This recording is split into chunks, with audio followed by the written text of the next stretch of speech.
I am James ALOFS. I left the big city to build an off-grid homestead on 40 acres of Canadian wilderness. This area of Ontario has giant ridgelines, deep valleys, and pure rivers. Black bears, gray wolves, mountain lions, moose, and many forest spirits share the land. I started in November 2023. Starting with a modest 12 by 16 foot guest cabin, my goal is to build such a glorious homestead that I attract a magnificent wife, have 10 babies, and raise an Irish Wolfhound. Welcome to Wild Homestead.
Oh, heck yeah, baby.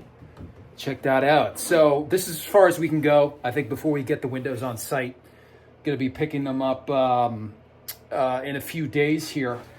Onwards and upwards. Let's figure out this gosh dang situation with the critter barrier on the bottom. I took a look at all your guys' suggestions on Saturday morning after the last episode was posted. So I think I've gone with one of the suggestions there. I'll show you what it is. But first, we got to put some more water on Sif's red oak. People in the comments have been saying you got to absolutely douse that sucker.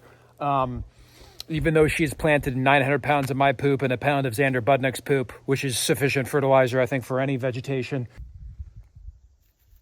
What the heck are these guys doing? Are these dragonflies breeding or are they eating one another? Oh my God. Dude, Mother Nature is heavy metal. Holy.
Guys, where are all the bugs, man? If you go look at the videos in late May and June, oh man, we're getting bombarded. But really, the bugs after kind of the second week in June, it's just been a steadier, linear downward trajectory for the flying insects, at least the biting ones. And this is amazing.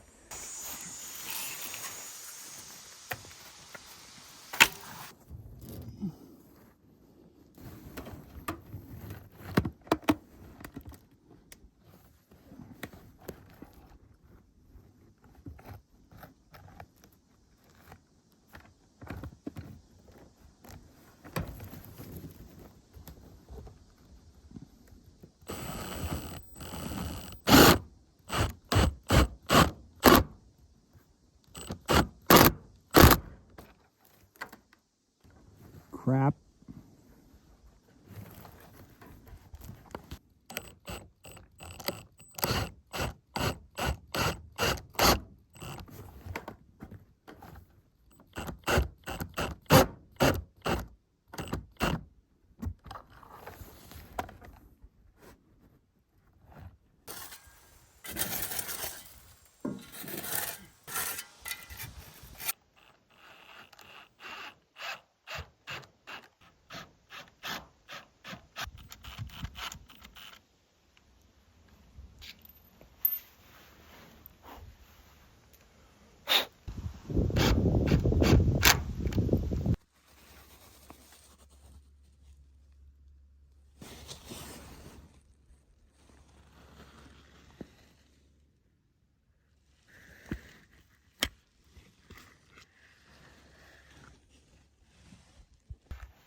Can't wait to see this view, man. Ooh, got some nice flowers down there.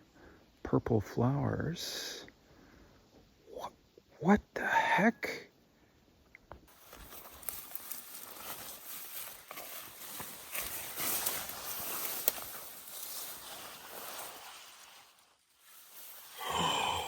Whoa. Guys, blackberries. Oh my goodness. That's a blackberry, man. You see the raspberries on the inside, there's like that cavity, that opening, but black, it's just solid. It's not like coming off of a little nodule. Isn't that a weird angle on the cabinet? Oh my goodness. That is extremely flavorful. You can see they go from green to red, and then the final stage of ripeness is black. Oh my goodness gracious. Wow. Guys, we got blueberries, we got raspberries, we got blackberries, we got pin cherries. This is a pin cherry tree right here. Oh my goodness. Look at these flowers down here, man. Look at that yellow. Look at this purple. Purple daisies. Let's take some organic ketchup. What are we gonna do here? Oh yeah. Heck yeah, dragonflies. Do your thing, guys. Do your thing.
There we go.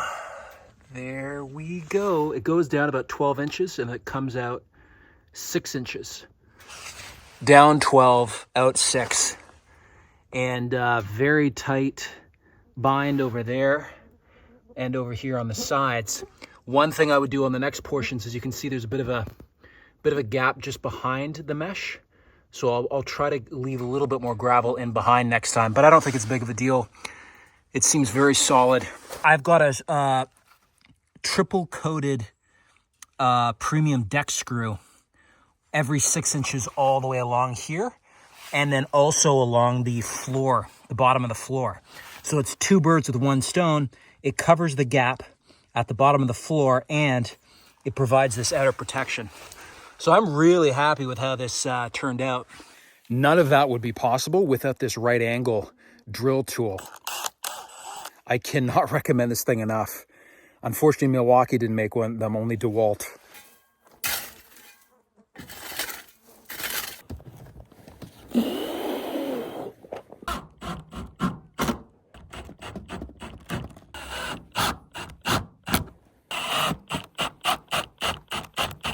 Okay. Wow, now that is some difficult, dusty work. So we got, that full panel down, literally out of screws now. I calculated 8 screws per bay, 8 bays, 64 screws. I got a 95 pack of these. These are premium 3-layer anti-rust coating. These are premium deck screws. So I thought they'd be the best for this application. And they got kind of fat heads on them, so they'll be able to hold up that 1/4-inch mesh. But just on these 2 bays, I've used every single screw already. I'm basically sinking a screw every 6 inches. It might be even every 4 inches. It's difficult to tell down there, but I just want to make it bomb-proof as heck. I've heard a few horror stories and read a few horror stories in my cabin building books about, you know, you get one mouse in there making a havoc in your insulation, and that causes a huge amount of rework, right? Rebuilding an entire floor, ripping everything out. So I want to make it as bomb-proof as possible. It's super, this is probably over-engineering, but I swear to goodness, this thing is going to be so damn tight once this is done.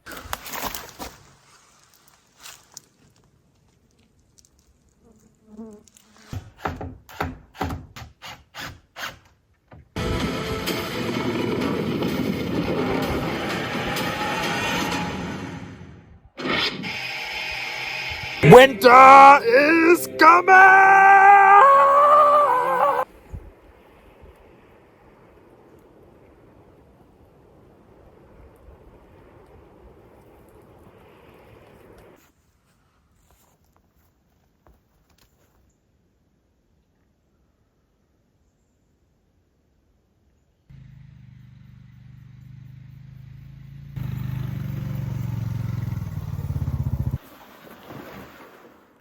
So, got a new chain for the Greenworks electric saw. Got the 1.5-inch screws, special deck screws, premium 3-layer anti-rust coat, and we got, it's probably overkill, we got 700, and then we got enough hardware cloth to finish off the bottom of the cabin. Back into the mines of Moria, where the dwarves dwell.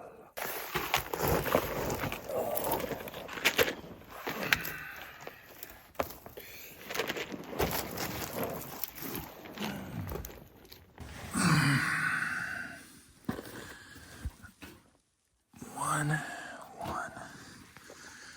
Looking good, man. Looking good.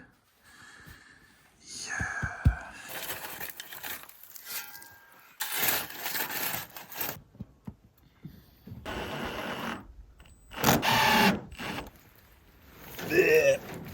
Yeah.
Oh my goodness, guys, we got some bad news from the breeder, Irish Wolfhound breeder.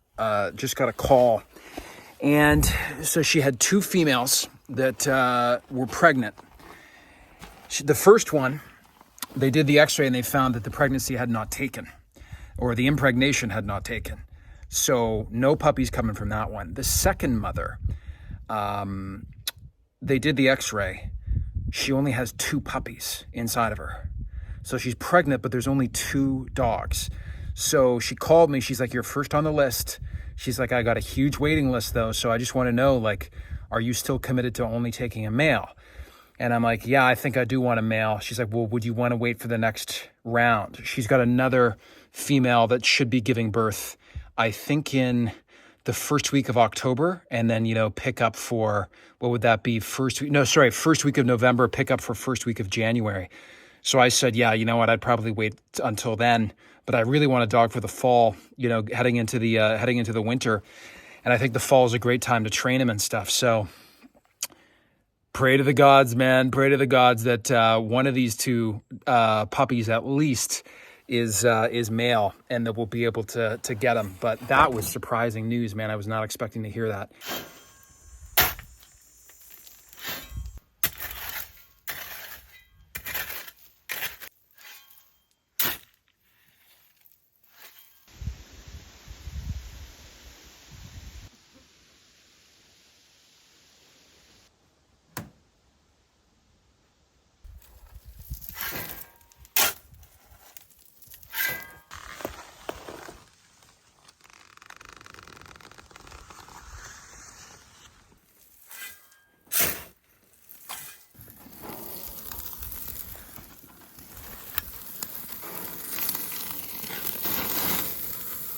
This looks so sturdy and bomb-proof.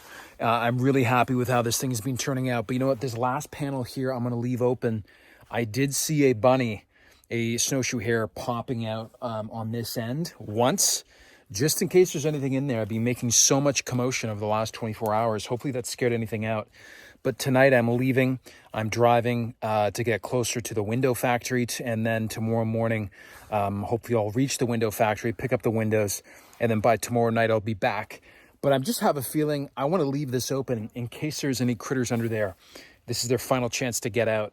Of course, when I come back and seal it up, I'll make sure to go in with the shovel and bang it all around on the floor before sealing it up to try to scare anything out of there. But blueberries. Look at the blueberries. They're coming in, man. They're coming in. Oh, boy.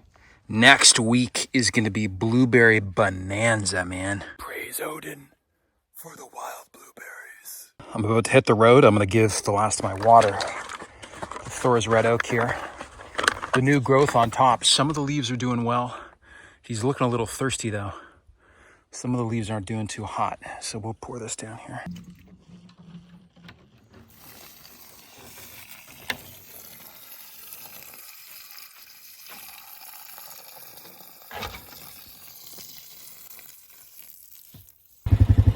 Well, hello there, ladies and gentlemen. I just got back from a pretty epic road trip. So I got super close down to the window factory in Burlington, Ontario, which is in far southern Ontario near Toronto. And I was about an hour and a half outside of the factory, and I got a phone call from the guys at Pollard Windows, and they said, hey, good news and bad news. The good news is your windows are ready. 2 good news, 1 piece of bad news. Your windows are ready for your pickup, as we promised. Number 2, the special ultra-fine bug netting that you ordered has actually come in ahead of schedule, because originally the plan was to grab that bug netting later on because it was going to take a while to get it. Like, the good news is we can get in the bug netting, that special bug netting, next week. He's like, but if you want us to install it for you, which we recommend you pick up the windows at the same time so that we can install it for you. So I had driven all that way, probably 4.5 hours, I guess, at that point. So I was like, dang, I better wait to pick them up. So I swung around. I did make it productive in a certain sense. I picked up a kayak on the way back. Actually, it was my mother. My mother has 2 kayaks at her cottage, which is now basically her primary residence. And So I picked up one of those kayaks, which is great. Now we got a kayak, but it was a bit of a bust, but I think it is worth it to wait to get these no-seam nets and have them install them. I feel kind of frazzled after driving so far. I'm just gonna go jump in the river. That little cool shock wake me back up, man.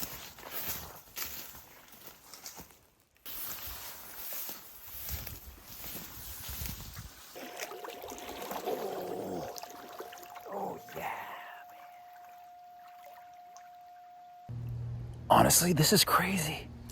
Like, where are the bugs? Be careful what you wish for. But, you know, it's just so pleasant.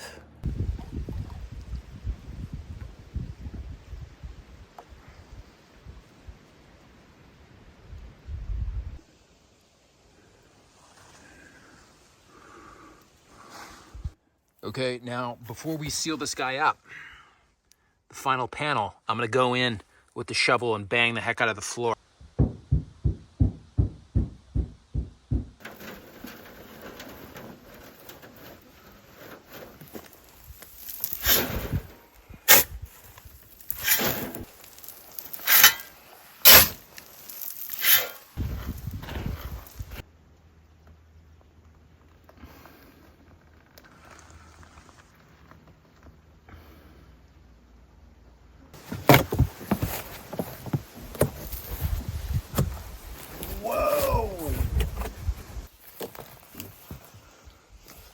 Oakum, hemp rope soaked in pine tar. Wow. So oakum is a very rad material. It's been used for time immemorial, literally probably thousands of years, for shipbuilding, right? The caulking in between the planks on ships, but also for buildings. This is what Dick Proenneke, the famous American log cabin builder in Alaska, used in the 1960s. So, what is this? Aha, I remember. So this is a special kind of wedge that's specifically used in the old times for oakum. Apparently it's the right width where it won't split it, but it'll help it go into the cracks without splitting. It's just the perfect thing for oakum. So I believe this tool, this is an old-timey tool from the company. It was, it says CS Osborne is the manufacturer. This was, I believe, about $50 US. Whoa. Dude.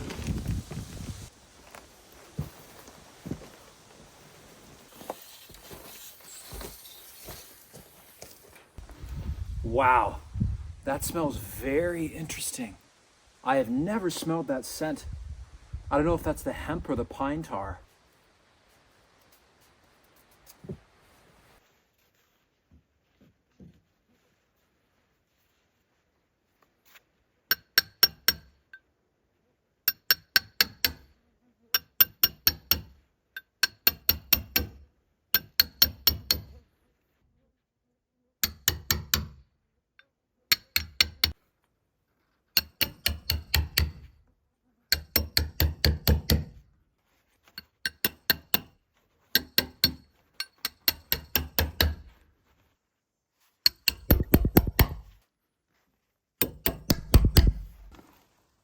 Whoa, dude.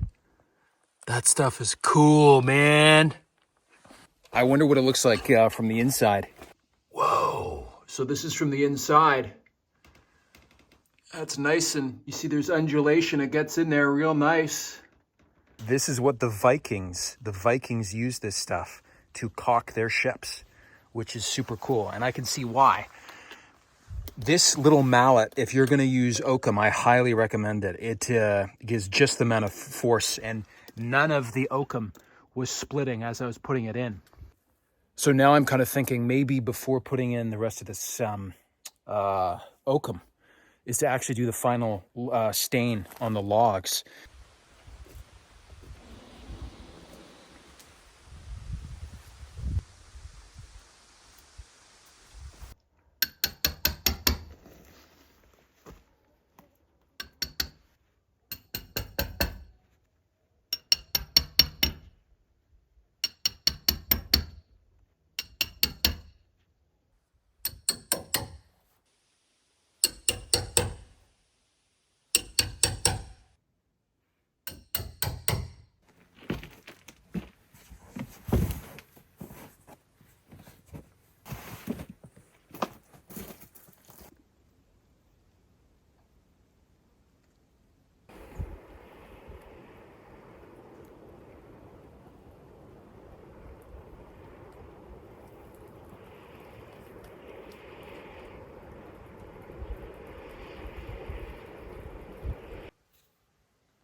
back from town. What I was picking up is a new chainsaw. So my big chainsaw that I've been using this whole time, the Steel MS 261C, it was hurting my ears. Even using the smaller steel saw, this MS 170, this guy, when I was cutting out the windows and doing some window work, even this guy was hurting my ears. And I was using ear plugs plus ear muffs. I was using like 50 decibels worth of ear protection. There should be no problem at all. I don't know what it is. I think, I had multiple ear infections over the winter, and I've just been doing so much chainsawing. It might be that I've weakened my eardrums, or it might be that the vibration of the saw engine is actually going through my skull and rattling my ears around. I don't know what it is, to be honest. So I basically decided that, listen, I'm going to have to go electric, because even with double ear protection, like way over what I should actually need, my ears were still ringing. Like my ears were ringing for 2 days after I used this saw last week. Steel has a full lineup of electric chainsaws now, and this is the guy that I got. So this is the Steel. This is the Steel MSA 300, and I read quite a few reviews on this guy. And this guy, it's a big saw, and this guy is the exact equivalent. It was designed to be an equivalent of the MS 261C, which is the saw that I had, my bigger one. And that's like the entry-level pro saw, like professional forestry saw. It's a very nice saw. That was about an $850 saw. This guy was also $850. So I traded it in. They gave me about $500 for it, which is pretty good, considering I used it for several months heavily. I built the entire cabin out of it, basically. So this guy, it's got the same 20-inch bar and chain, and it's quite powerful. So I got 2 batteries with it. I'm excited to use this guy out. There's no gas, obviously, but there's just the chain oil. Now this guy, a gas saw, my MS 261C, the loudness rating was about 116 decibels. This saw is about 95. So it's 20 decibels less. So it's much, much quieter. It's still noisy. Like, it'll crack your ears. You got to wear ear protection. But I just had to do it, guys. I love gas saws, honestly. There's something so, like, divinely masculine about them. They're very, very cool. But they're just hurting my ears. So thank God the technology's come to a place where this is an option.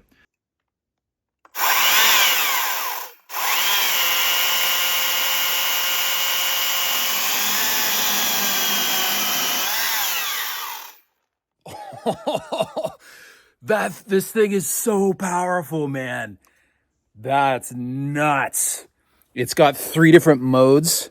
You can switch between, that's full mode. This is eco mode. That's mid mode. Very, very cool. When you put the brake on, you get the little brake signifier. When you take it off, it comes off.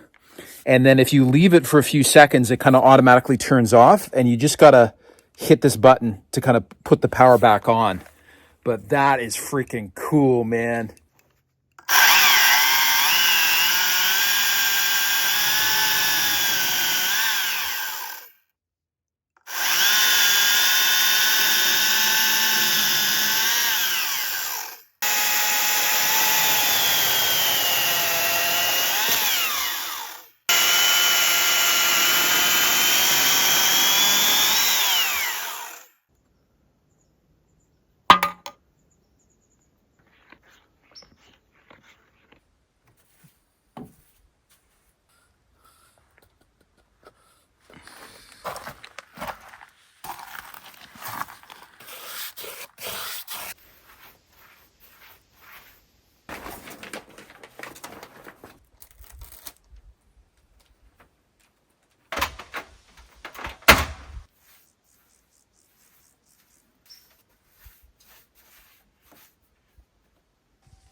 Oh my goodness. I just got swarmed by wasps. And I don't mean white Anglo-Saxon Protestants. I mean the the insect kind. Oh my goodness. So I finished off the third side completely. I finished off all these ends and I started painting up there. When I got up there, I started to get dive bombed from wasps up there. They stung. I don't know if you can see this, but it's already kind of swollen up. They got me on my forearm and they got me on my back just beneath my shoulder blade before I jumped off the ladder backwards. Somehow didn't spill the paint, but I'm going to try to get these guys on camera so you can see. Now, they weren't here 2 weeks ago when I was painting over here. They must have moved in. I can hear them going around, coming from right up there. Do you see them up there? They're coming right out of that top. I think they might have built a little nest inside there. It's coming down at me again. Man, these guys are feisty, man. Holy cow. Anyways, I don't think I can. I've got enough paint to do it, but I don't think I can do the final coat on this back wall. We're going to have to get rid of these wasps. I guess I can just get, wasp and hornet killer. But I prefer not to douse chemicals everywhere. If you guys got any hot tips about how to get rid of a wasp nest, we almost finished off the last coat. Can you guys see over there? That's where they're going in and out of. I don't know if they've maybe got a cocoon nest thing up there or what, but I'm gonna have to get some chemical warfare. Oh God, dude, it's a giant spider too. Oh man, gotta get this thing. This is why we gotta chink this place, guys. We gotta get rid of these insects. That's it. I'm gonna open up a full Vietnam War. Napalm, Agent Orange, all kinds of chemical warfare coming against these bugs inside the cabin. You better watch out, bugs.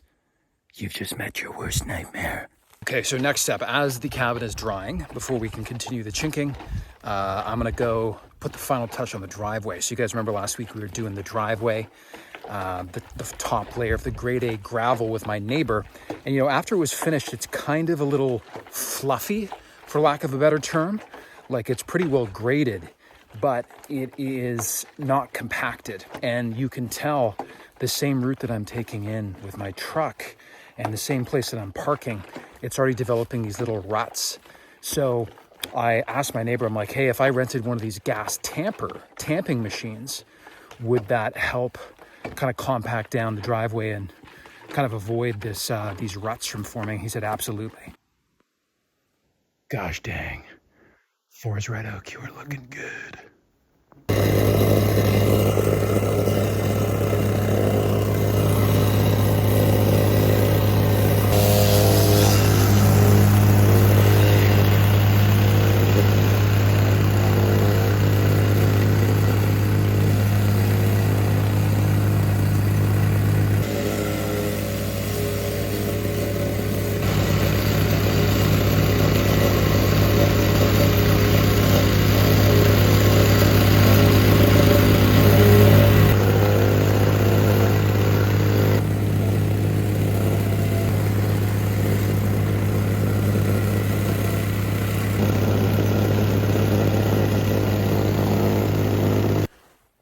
Look at this. This is raspberry jam that my neighbor picked. She just brought it over, and it's raspberries, just like the raspberries back on my property. And she sweetened it. Check that out. She sweetened it with nothing but honey, local honey. So there's no sugar in there. This is crazy, man. Of course, I've got no spoon, but I do have a banana. Look at that.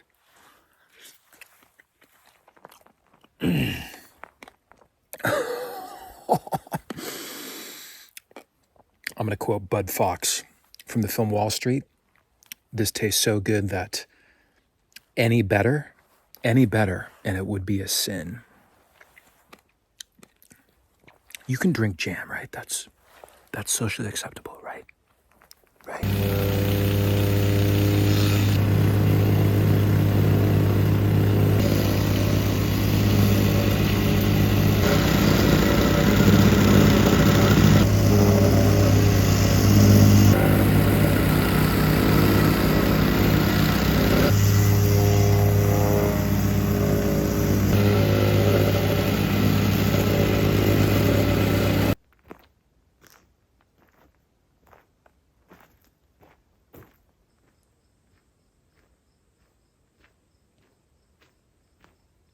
Wow.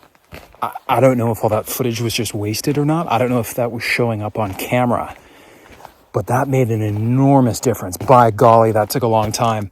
But, oh man, it's a completely different phenomenon now when you're walking. The feeling before was your foot would sink down a little bit and right, it would like kind of push down and back as you're walking. But now there's zero give whatsoever. You're solidly on top of the gravel.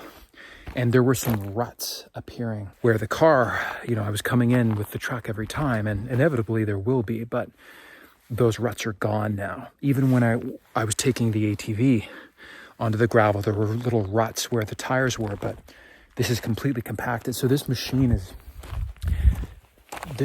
pretty crazy because it weighs 130 pounds, but I was reading the stats on the machine. I believe it's made by Wacker Newson. I was reading the stats in the rental store, and it's the equivalent of something like 2,500 or 3,000 pounds, I think, per square foot of weight when it's bouncing up and down like that. So it's an enormous amount of weight that's going down, and you can visibly see, at least I can, I hope you guys can too, the texture of the top has really changed. I think that was almost 4 hours. But you know what? The tool was only $35 to rent for the day. And I think it's 4 hours well spent because, man, I think this is really going to prolong the life of this gravel in the driveway.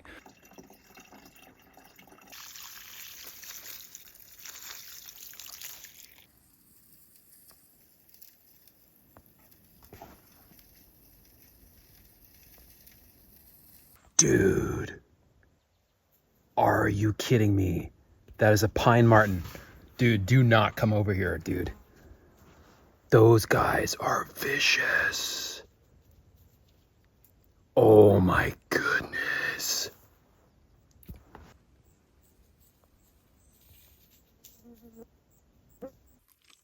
Dude, I was just eating my dinner and one of those rabbits ran right at me, right past my chair. I literally thought to myself, I wonder if there's a pine marten around here. I'm like, why would that rabbit run right past my chair towards me? It was a pine marten. So you see how big that guy was. Pine martens, the females and the males are very different sizes. Oh, dude.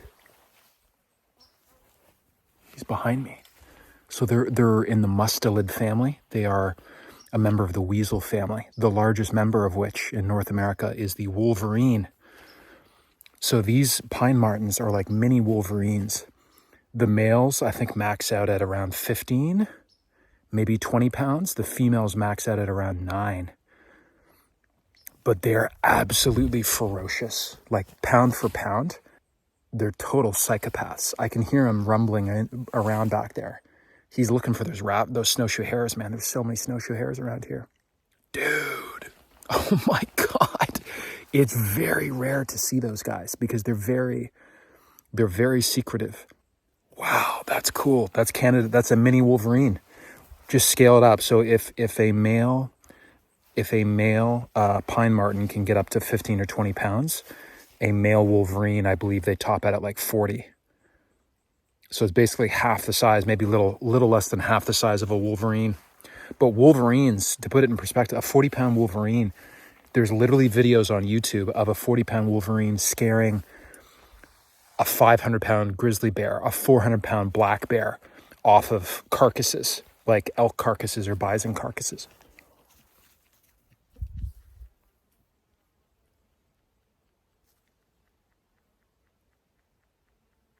Dudes, did you see that? Oh my God. Dragonfly just almost flew right in my face. Dude, he's over there. Oh my God.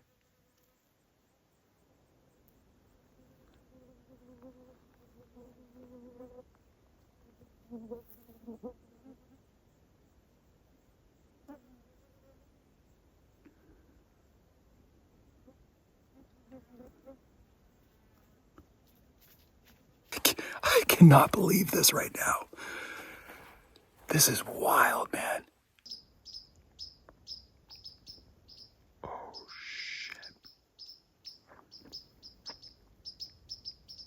Okay, guys, everything I was just saying about pine martens, what I think I meant to say was fisher. Fisher and pine martens are both smaller than wolverines, but I think fisher are bigger than pine martens. So I think that was a fisher. I'm not 100% sure. Maybe some folks out there could help on the ID, but the stats I was listing off about male and female sizes, those are for fishers, not pine martens.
That chainsaw is ridiculous.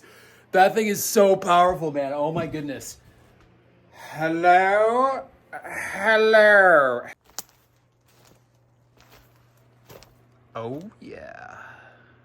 So you see, we can look right up the field at Thor's red oak down there. We can also see fishers or pine martens hunting snowshoe hares like we were just witnessing as we were eating dinner, which is pretty cool. And, you know, if anyone's coming into the property illegally, trespassers, you can also see them coming this way. And then you turn around and bada bing, bada boom, we're going to cut down those trees. The epic ridge line. Bit of a wild week this week, man. I don't know, maybe it was just that pine marten or fisher doing his full Terminator mode to take out those snowshoe hares. So we did the finishing work on this window, cutting out the top and the bottom flat, and getting these blind beams in here so that the frame for the window, we can plop it in. And I love the new electric chainsaw. That's a major development. Now I don't have to worry about my ears. We tamped out the driveway. That was a heck of a job. I'm so glad we did it. It took 4 hours. I think it was well worth it. We cut this window. So we've now got the 2 windows, the rough openings, ready for the windows, hopefully coming in next Friday or Monday. We got all the anti-critter devices installed, the 1/4-inch hardware mesh all the way around the building. We almost got the second coat fully done on the cabin in terms of the stain. We just got to go full Vietnam War berserker mode to take out this hornet's nest and that giant spider that's up there. But once we paint in that back wall, we can continue with the chinking. So this oakum stuff is so cool, man. It is so cool and it works so well. It really gets jammed in there. It's super tight. And once the window's in and the chinking is in, by golly, guys, we pretty much got ourselves a cabin. Now, there's still lots of interior work to do. We've got to install the stove. The fight continues next week. We'll see you here on Wild Homestead. May the gods bless you, both the old gods and the new. And remember, guys, 9 words, 4 syllables. It'll get you through life. Ooga booga.